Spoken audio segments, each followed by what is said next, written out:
اسرائیل کا غزہ میں مزید خون خرابہ، صہیونی فوج کی وحشیانہ بمباری سے مزید 63 فلسطینی شہید، خوراک کی تلاش میں نکلنے والے 13 فلسطینی بھی بمباری کا نشانہ بنے۔ اسرائیلی حملوں میں شہداء کی تعداد 66,225 تک جا پہنچی۔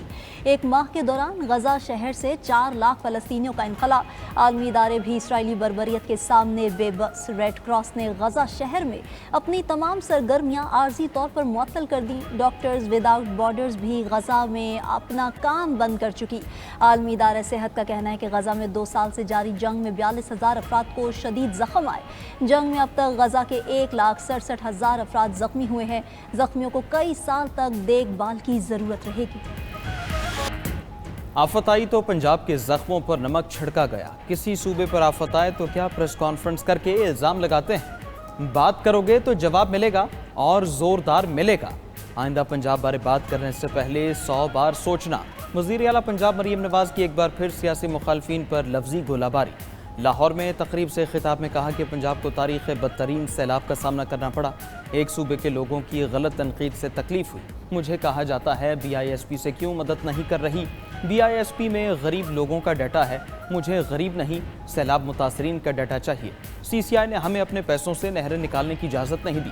پنجاب کے کسانوں کا پانی سیاست کی نظر کر دیا گیا۔ میں نے CCI میں پنجاب کے پانی کا مقدمہ لڑا۔ پانی کے معاملے پر لوگوں کو گمراہ کر کے سڑکوں پر نکالا گیا۔ لوگوں کو کہا گیا پنجاب کے خلاف بات کرو۔ کیا یہ صوبائیت نہیں؟ مریم نواز آپ سے کیوں معافی مانگے؟ معافی وہ ترجمان مانگے جنہوں نے پنجاب پر تنقید کی۔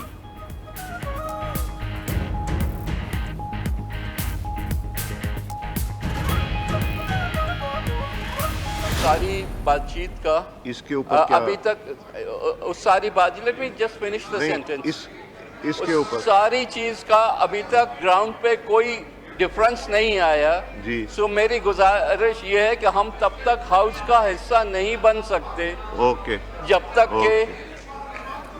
کہ اس مسئلے کو حل نہ کیا جائے۔ سو ہم آج واک آؤٹ کر رہے ہیں۔ سپلیمنٹری کریں جی اسد کیسر صاحب۔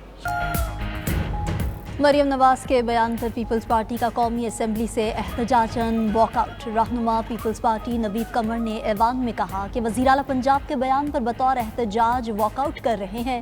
حالات میں تبدیلی تک ایوان کا حصہ نہیں بن سکتے۔ احتجاج کے بعد حکومتی ٹیم سے ہمارے مذاکرات ہوئے، آن گراؤنڈ حالات جوں کے توں ہیں اور کوئی تبدیلی نہیں آئی۔ پیپلز پارٹی اراکین ایوان سے باہر گئے تو حکومتی اراکین انہیں منا کر واپس اسمبلی میں لے آئے۔ نائب وزیر اعظم اسحاق ڈار نے کہا کہ ایک دوسرے پر الزام تراشی کسی کے لیے بھی فائدہ مند نہیں۔ تمام معاملات افہام و تفہیم سے حل ہو سکتے ہیں۔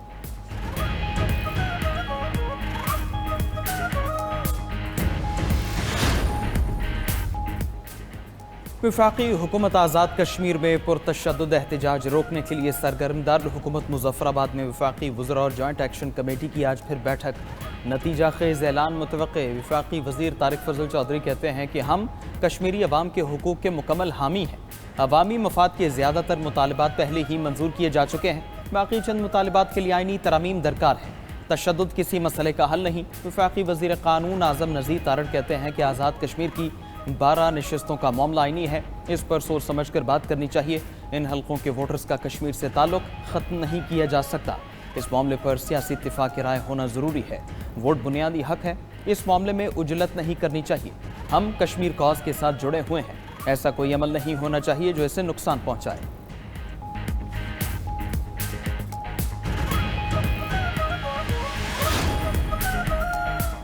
نیشنل پریس کلب اسلام آباد پر پولیس کے دھاوے کے خلاف پریس گیلری سے صحافیوں کا واک آؤٹ۔ اسپیکر کی ہدایت پر حکومتی اراکین صحافیوں کو منا کر لے آئے۔ حکومتی وفد کی یقین دہانی پر صحافیوں نے مطالبات کی منظوری تک واک آؤٹ مؤخر کر دیا۔ مولانا فضل الرحمان نے بھی نیشنل پریس کلب پر پولیس کے حملے کو افسوسناک قرار دے دیا۔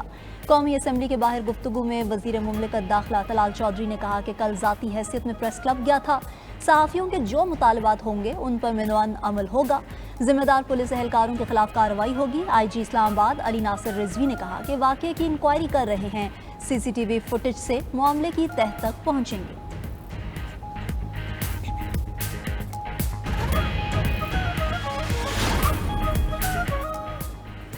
اسلام آباد میں صحافیوں پر پولیس تشدد کے خلاف لاہور پریس کلب میں احتجاج۔ مظاہرین سے خطاب میں سابق صدر سی پی این ارشاد احمد عارف نے کہا کہ حکومتی ادارے خاموش رہیں گے تو پھر ریاستی ادارے بے لگام ہوں گے۔ دور آمریت میں بھی پولیس کبھی اسلام آباد پریس کلب میں نہیں گئی۔ پولیس اہلکاروں کو ہدایات دینے والے افسران کے خلاف کارروائی کی جائے۔ پاکستان کو پولیس اسٹیٹ یا فاشسٹ ریاست بننے سے روکا جائے۔ ہمارا مطالبہ ہے کالے قوانین واپس لیے جائیں۔ صدر سی پی این کاظم خان بولے، اسلام آباد پریس کلب پر حملہ ہمارے گھروں پر حملہ ہے۔ حکومت نے مطالبات نہ مانے تو ملک بھر میں احتجاج کریں گے۔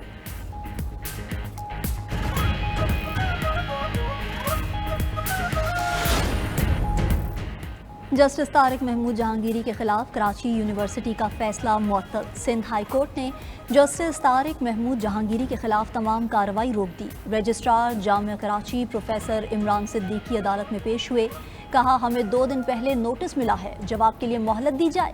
جسٹس اقبال کلہوڑو نے استفسار کیا کہ جواب کے لیے آپ کو کتنا وقت چاہیے؟ یہاں ایک بندے کی زندگی بھر کی کمائی داؤ پر لگی ہے، آپ اگر عدالت آئے ہیں تو جواب تو دینا پڑے گا۔ ہو سکتا ہے ذاتی مفاد کی وجہ سے درخواست گزار کے خلاف کارروائی کی گئی ہو۔ عدالت نے مزید سماعت 20 نومبر تک ملتوی کر دی۔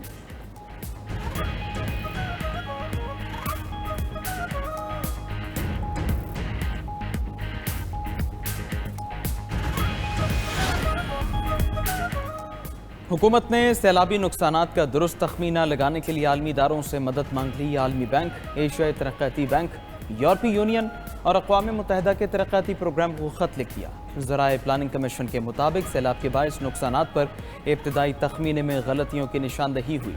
وزیر اعظم آفس اور آئی ایم ایف کے جائزہ مشن سے شیئر نقصان میں تخمینہ کم لگایا گیا۔ درست تخمینہ لگانے کے لیے عالمی اداروں سے تکنیکی ماہرین کی ٹیم کے لیے درخواست کی گئی ہے۔ ذرائع کے مطابق آئی ایم ایف کو سیلاب کے باعث نقصانات کے تخمینے پر رپورٹ دوبارہ پیش کی جائے گی۔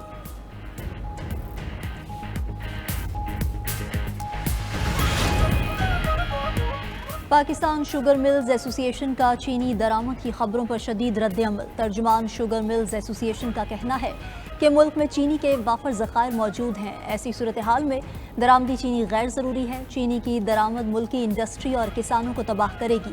حکومت نے شوگر انڈسٹری کی اپیلیں نظر انداز کر دی۔ مالی بحران سے نکلنے کے لیے مقامی چینی سٹاکس کا ختم ہونا ضروری ہے۔ سیلابی پانی کھڑا ہے، گنے کی کٹائی ممکن نہیں۔ حکومت سبسڈی دے کر درآمدی چینی سستی بیچ رہی ہے۔ ایف بی آر پورٹل بند کر کے حکومت اپنی چینی فروخت کر رہی ہے۔ حکومت کسانوں اور انڈسٹری کے لیے مثبت فیصلے کرے۔